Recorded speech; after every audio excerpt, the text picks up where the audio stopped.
दोस्तों खबर सुनी आप लोगों ने। मीडिया ने कैसे तोड़ मरोड़ कर आकाश आनंद की वीडियो चला रही थी। ये वही मीडिया है जो कह रही थी कि अमित शाह ने बाबा साहब का अपमान नहीं किया है। ये वही मीडिया है जो चीख चीख कर कह रही थी कि बाबा साहब का अपमान नहीं, बीजेपी ने कांग्रेस पर हमला बोला था। दरअसल आपको बता दें, कल की खबर इतनी वायरल हो रही है कि जैसे मैं फिर कह रहा हूं, इस देश की महंगाई हो। आपको बता दें, ये गोदी मीडिया ने प्रोपोगंडा सेट कर दिया है बसपा सुप्रीमो मायावती की तरफ। आपको बता दें, कल आकाश आनंद की जो दिल्ली में रैली थी, उस रैली को लेकर के इस पूरी जमात मीडिया ने आकाश आनंद के विरुद्ध एक प्रोपोगंडा फैला दिया है। इनका कहना है कि आकाश आनंद ने एक विवादित बयान दिया है। विवादित बयान के घेरों में घिरे आकाश आनंद। आपको बता दें कि मायावती जी के भतीजे आकाश आनंद ने कल दिल्ली में एक बयान दिया था कि अरविंद केजरीवाल इस तरह से फेंकते हैं, इस तरह से फेंकते हैं और झूठे वादे करते हैं, जैसे लग रहा है द्रौपदी की साड़ी हो, ये फेंकते जाएंगे और दिल्ली वाले इसे लपेटते जाएंगे। आपको बता दें कि आकाश आनंद का सीधा कहने का मतलब ये था कि जिस तरह से द्रौपदी की साड़ी चीर हड़न के दौरान खुलती गई थी, कम नहीं पड़ा था, ठीक उसी तरीक़ा से दिल्ली सरकार के काम काज भी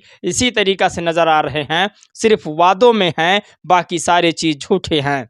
इसको लेकर के इस देश की गोदी मीडिया, प्रोपोगंडा वाली मीडिया मायावती जी और बसपा के प्रति नैरेटिव सेट कर दिया है। और बसपा के प्रति बहुजन समाज के जो पत्रकार हैं, उन्होंने भी एक नैरेटिव चला दिया है कि वाकई में आकाश आनंद ने गलत कहा है। साथियों आपको बता दें, उन्होंने कहा आकाश आनंद जब लैपटॉप पर देखकर बातें करते हैं, जब पैड पर देखकर बोलते हैं, तब उनसे गलतियां कैसे हो जाती है। बहुत सारे नेताओं ने तो कहा कि मायावती जी जिस तरह से देखकर बोलती हैं, जिस तरह से देखकर पढ़ती हैं, ठीक उसी तरीक़ा से आकाश आनंद भी पढ़ते हैं। बहुत सारे पत्रकारों ने कहा कि आकाश आनंद को इस तरह से विवादित भाषण नहीं देना चाहिए। लेकिन कोई ये क्यों नहीं कहता है कि अमित शाह ने बाबा साहब का विरोध किया? कोई मीडिया ये क्यों नहीं कहती है कि शिवपाल सिंह यादव ने मायावती जी को निठल्ली चमारिन कहा था? ये लोग क्यों नहीं कहते कि बाबा साहब की मूर्तियां बीजेपी कांग्रेस के शासनकाल में तोड़ी जा रही है? तब क्या विवाद नहीं हो रहा है?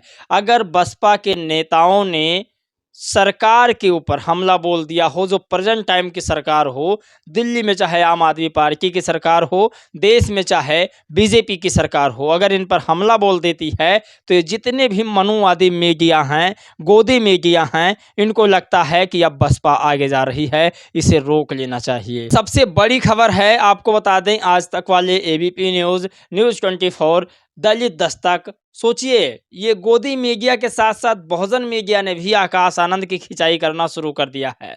तो क्या आकाश आनंद इस तरह के बयानों से अब बसपा में फिर से वापस चले जाएंगे, या फिर बहुजन समाज पार्टी के मुखिया मायावती जी इन्हें पूरी तरीक़ा से दिल्ली में चुनाव करने के लिए छूट दे दिया है? दोस्तों ये सबसे ज़रूरी खबर है, समझना चाहिए हमें और जानना भी चाहिए कि क्या वाकई में अब मायावती जी आकाश आनंद को वापस बुलाएंगी। मुझे तो लगता है कि मायावती जी शायद बुला ही लें, लेकिन जो आकाश आनंद ने कहा था कि दिल्ली में अरविंद केजरीवाल ने जो कामों के लिस्ट गिनाए थे, जो वादे किए थे, वो बिल्कुल वाकई में द्रौपदी की साड़ी की तरह था। आप कल्पना नहीं कर सकते, ये विवादित बयान बिल्कुल नहीं है, लेकिन फिर भी मीडिया इसको प्रोपोगंडा के तहत एक नैरेटिव लोगों के अंदर सेट कर रही है, ताकि ये लगे कि बहुजन समाज पार्टी हमेशा हिंदू विरोधी रही है। जबकि बहुजन समाज पार्टी के शासनकाल में कभी भी दलित, पिछड़े, आदिवासियों में लड़ाई नहीं हुई, श्रमण समाज और दलित समाज में उतना लड़ाई नहीं हुई, और जो भी होता भी था थोड़ा बहुत, तो उसको कानून के ज़रिए मामले को सलटा लिया जाता था। अब आपको बता दें कि सबसे बड़ी खबर ये है कि मायावती जी ही टारगेट हैं या फिर चंद्रशेखर आज़ाद। आपको बता दें कि दलित, पिछड़े और आदिवासी जो बाबा साहब के मिशन पर चलने वाली पार्टियां हैं, उन सब को ये मीडिया टारगेट करती है। इनकी चाहे जितनी बड़ी रैली क्यों ना हो जाए, लेकिन वो दिखाने नहीं जाएगी। अगर उसमें कहीं स्लिप ऑफ टंग हो रहा है, तो उसको बार बार हाईलाइट किया जाएगा, बार बार दिखाया जाएगा, और बार बार लोगों के बीच वो क्लिप को रखा जाएगा, ताकि लोग उस पार्टी के खिलाफ एकदम से दूसरे भावनाओं में हो जाएं, उस पार्टी का साथ छोड़ने पर मजबूर भी हो जाएं। तो ये आपके लिए जानना बहुत ज़रूरी है। और बहुजन समाज पार्टी ने एक और बयान दिया है। उन्होंने कहा कि बहुजन समाज पार्टी के मुखिया मायावती जी के जन्मदिन पर यूपी में मिशन 2027 का शुरुआत किया जाएगा। 2027 का शुरुआत बहन जी के जन्मदिन से ही शुरू किया जाएगा। जन जन तक, लोगों तक यह खबर पहुंचाना है। मायावती जी ने कहा कि डोर टू डोर मीटिंग की जाएगी, डोर टू डोर वोट मांगने का काम होगा और हर सेक्टर में जाकर के छोटी छोटी रैलियों का भी अनावरण किया जाएगा। तो कल आकाश आनंद के इस बयान से मीडिया वालों को लगता है कि ये विवादित बयान है, लेकिन मुझे नहीं लगता कि ये बयान वाकई में इतने विवादित हैं, क्योंकि मीडिया जो है वो जाति देखकर काम कर रही है। वो ये देखती है कि क्या ये व्यक्ति कभी हमारे लिए अच्छा साबित होगा या नहीं, क्योंकि बहुजन समाज पार्टी संविधान को मानती है और संविधान की नज़र में चाहे कितना क्यों ना कोई सगा हो, लेकिन अगर गुनहगार है, मुजरिम है तो मुजरिम है।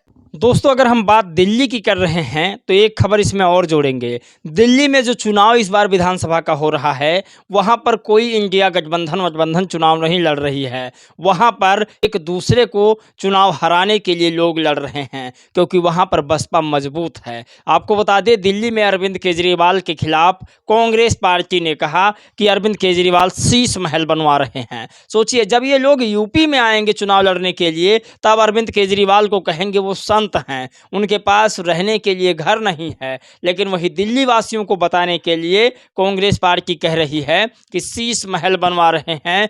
उनके शीश महल में 20 लाख का किचन का सामान है, 19 लाख का उनके लैट्रिन का सामान आया है, 50 लाख का उनके जो है साउंड सर्विस है घर में लगा हुआ है। तो ये सारी चीज़ बता रही है मीडिया कि कांग्रेस पार्टी ने ये इल्ज़ाम अरविंद केजरीवाल पर लगाया है। आपको बता दें, बहुजन समाज पार्टी हमेशा बीजेपी कांग्रेस के खिलाफ चुनाव लड़ती आ रही है, लेकिन यूपी के कुछ नेता लोग हैं जो कहते हैं बीजेपी की बसपा बी टीम है। लेकिन उन्हें समझना चाहिए कि आज जो कांग्रेस बीजेपी की तरह भाषा बोल रही है कि अरविंद केजरीवाल शीश महल बनवा रहे हैं, वही तमाम पार्टियां अरविंद केजरीवाल को घेरे में ले रही है कि अरविंद केजरीवाल ने तो ये नहीं किया, दिल्ली में वो नहीं किया, फलाना टिकना, तो क्या ये बीजेपी का साथ देना नहीं हुआ।